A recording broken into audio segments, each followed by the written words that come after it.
조리법을 얘기를 하면 튀기는 음식은 신발을 튀겨도 맛있다고 하잖아요. 근데 사실 맛있는 음식일수록 내 입에 좋은 음식일수록 위험할 수가 있습니다.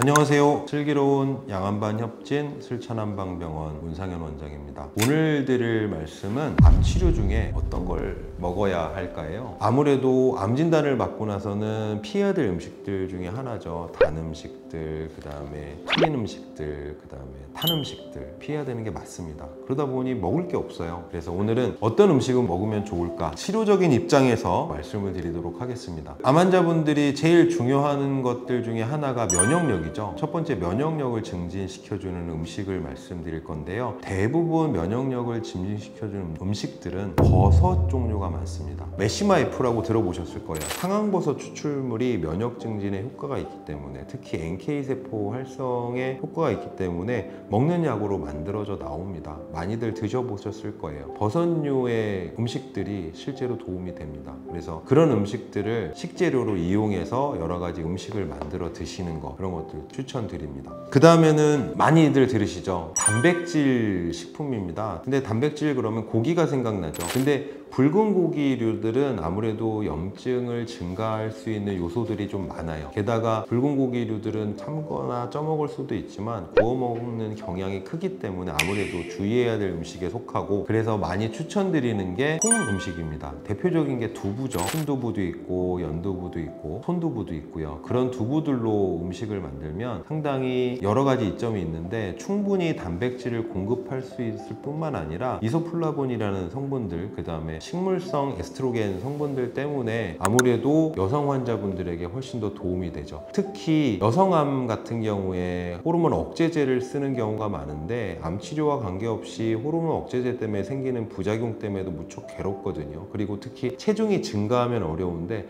두부, 콩 음식 먹고 체중 증가하기 어렵습니다. 특히 갱년기 증후군에도 도움이 된다는 연구가 많으니까 여성 환자분들은 콩이나 아니면 두부 같은 음식을 섭취하시는 게 좋고, 그 다음에 추천드리는 단백질 공급원은 흰살 생선입니다. 아무래도 생선류에 불포화지방산이 많죠. 오메가3가 풍부하고요. 등푸른 생선류에도 많이 있기는 하지만 소화장애를 유발하는 경우가 생각보다 많아요. 특히 그 고유의 비린내들 때문에 아무래도 암 환자분들이 섭취하기가 어려운 경우가 많거든요. 그래서 흰살 생선을 많이 추천드립니다. 단백질 공급원이기도 하면서 오메가3를 충분히 공급해 줄 수 있기 때문에 흰살 생선을 드시면 도움이 많이 될 거예요. 그 다음에는 양배추 같은 십자가 식물인데요. 십자가 식물들이 면역 기능 개선에 도움이 된다는 연구가 많습니다. 식이섬유가 많기 때문에 우리 몸에 콜레스테롤 수치를 낮춰주는 효과가 있어요. 암 환자분들이 겪는 증상 중에 하나 대표적인 게 변비가 있거든요. 식이섬유를 충분히 공급해주면 변비도 예방할 수가 있습니다. 암 환자분들에게도, 특히 비만 환자분들에게도 양배추를 많이 드시라고 하는데 생으로 먹는 것보다는 삶아서 부드럽게 해서 드시는 것이 좋고, 기본적으로 십자가 식물의 면역 기능 개선의 효과뿐만 아니라 담즙을 재흡수하고 식이섬유를 증가시켜서 변보기가 수월해지고, 그러다 보니 자연스럽게 체중도 감소하고 이렇게 긍정적인 선순환을 만들어낼 수 있는 식품이고요. 그리고 연근이나 마와 같은 음식들도 도움이 되는데요. 비위 기능을 개선시켜줄 뿐만 아니라 항산화 효과가 크죠. 그리고 식이섬유가 또 풍부하기 때문에 여러 가지 이점을 갖고 있는 식품 중에 하나고요. 또한 비슷한 게 단호박입니다. 비타민 A, C가 풍부하기 때문에 항산화 효과가 무척 크게 되죠. 맛도 괜찮고요. 식이섬유도 풍부하기 때문에 양배추나 연근, 마와 같은 여러 가지 부가적인 이점도 노릴 수 있습니다. 이런 음식들 이외에도 참 많이 있겠지만 대표적인 음식들을 몇 가지 말씀드려 봤고요. 물론 저희 병원에 오시면 원장님들의 진료를 통해서 체질이나 병증에 맞게 별도의 식이 처방이 나가기도 합니다. 만약에 집에서 음식 관리를 하기고 어렵다 그러면 슬천한방병원에 입원하셔서 식이 처방을 받아보시는 것도 좋은 방법이라고 생각합니다.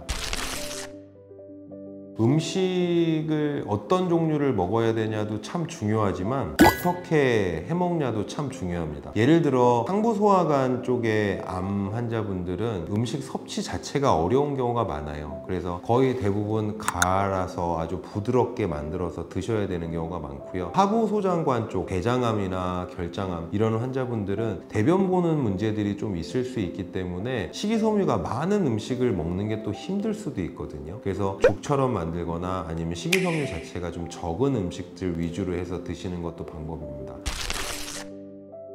조리법을 얘기를 하면 튀기는 음식은 신발을 튀겨도 맛있다고 하잖아요. 근데 사실 맛있는 음식일수록 내 입에 좋은 음식일수록 위험할 수가 있습니다. 그래서 먹는 방법이 여러 가지가 있다고 하는데 머리로 먹는 방법, 입으로 먹는 방법, 배로 먹는 방법이 있다고 해요. 입으로 먹는 방법은 사실 내가 맛있는 걸 먹는 방법이라 사실 좀 위험한 방법일 수 있고요. 머리로 먹는 방법은 몸에 좋은 음식을 골라 먹는 방법이죠. 재료를 선정한다고 보시면 될 것 같습니다. 그 부분은 언급을 드렸던 것 같고, 배로 먹는 방법이라는 게 속 편한 음식들을 먹는 거거든요. 근데 조리법의 영향을 많이 받을 수 있습니다. 그래서 삶아서 갈아서 끓여서 먹는 방법이 사실 제일 편한 방법이고요. 튀기거나 굽는 방법들은 사실은 되게 소화기 부담이 좀 큰 음식들이 되겠죠.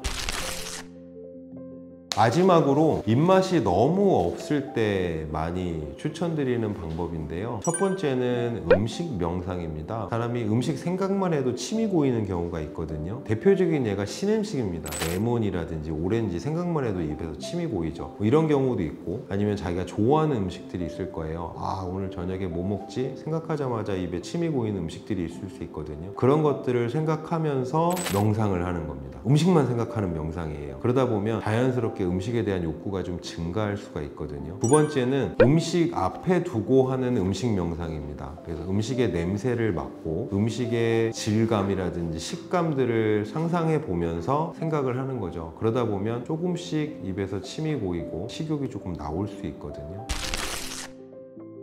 행복감을 주는 원인이 음식에 있다고 합니다. 그래서 사람이 힘들고 괴로울 때 맛있는 음식을 찾게 돼 있거든요. 암 치료 중에도 마찬가지죠. 근데 특히 더 행복한 순간이 있을 수 있습니다. 그게 뭐냐면 사랑하는 사람과 같이 음식을 먹을 때예요. 맛있는 음식이라고 해도 혼자 먹으면 맛이 덜하죠. 좋은 사람들과 같이 할 때, 특히 가족들과 같이 음식을 먹을 때 가장 큰 행복감을 느낀다고 해요. 항상 그럴 수는 없겠지만 사랑하는 가족들과 식사를 같이 하는 것, 그것이 어떻게 보면 식욕을 증진시키고 음식을 섭취하는 데 가장 좋은 방법이 아닐까 생각이 듭니다.